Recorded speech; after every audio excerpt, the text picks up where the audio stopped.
తన బిడ్డల యందు అపారమైనటువంటి ప్రేమ, తన భర్త యందు మాత్రమే విశేషమైనటువంటి అనురాగము, తన వారి గురించి ఎప్పుడూ తాపత్రయం. కొత్తగా చెప్పక్కర్లేదు ఏ తల్లికైనా.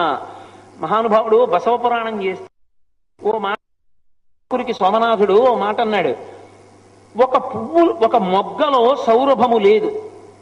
మీరు మల్లె మొగ్గని తీసి, చిన్న మొగ్గని విప్పి చూశారనుకోండి, పసరిక వాసన వస్తుంది, దాంట్లో సౌరభం ఉండదు.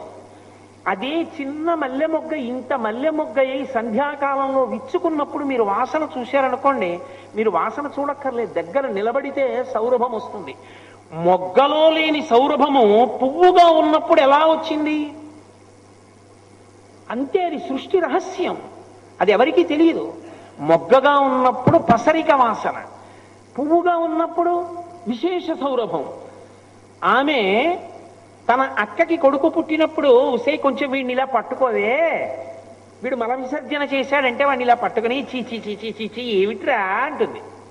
తనకి పిల్లాడు పుడితే నా బంగారు కొండ అని వాడి రెండు కాళ్ళు పైకెత్తి వాడి అశుద్ధాన్ని కూడా తుడిచేస్తుంది. అది అమ్మ ప్రేమ. ఎప్పుడు వచ్చింది ఆవిడికి అంత ప్రేమ అని మీరు నన్ను అడిగితే నేనేం చెప్తాను?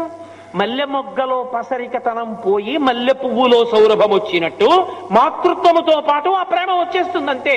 దానికి కొత్తగా ట్రైనింగ్ స్కూల్స్ ఉండవు. అది ఏ తల్లికైనా ఏ ఇంటనైనా ఉంటుంది. అది లేనివాడు సృష్టి లేదు, అసలు నిలబడవు కుటుంబాలు, అసలు లోకం నిలబడదు.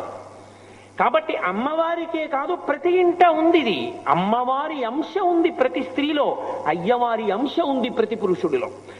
అది చక్కగా కలిసి వర్ధిల్లినప్పుడు అది ఆదర్శవంతమైన కుటుంబంగా లోకంలో నిలబడుతుంది. ఆ దంపతులు లక్ష్మీనారాయణ స్వరూప అర్చనకి అర్హత పొందుతారు. అస్తమానం కీచులాడుకుంటే అర్హత ఎక్కడి నుంచి వస్తుంది? అది బిడ్డలను ప్రయోజకుల్ని చేసి తాము తల్లిదండ్రులుగా ఆనందాన్ని అనుభవించి మెట్లెక్కడ నేర్చుకుని పరిణితి పొందిన తల్లిదండ్రులు ఎవరో వారు లక్ష్మీనారాయణ అర్చన పొందుతారు, లోకంలో దంపతి పూజకు అర్హులవుతారు.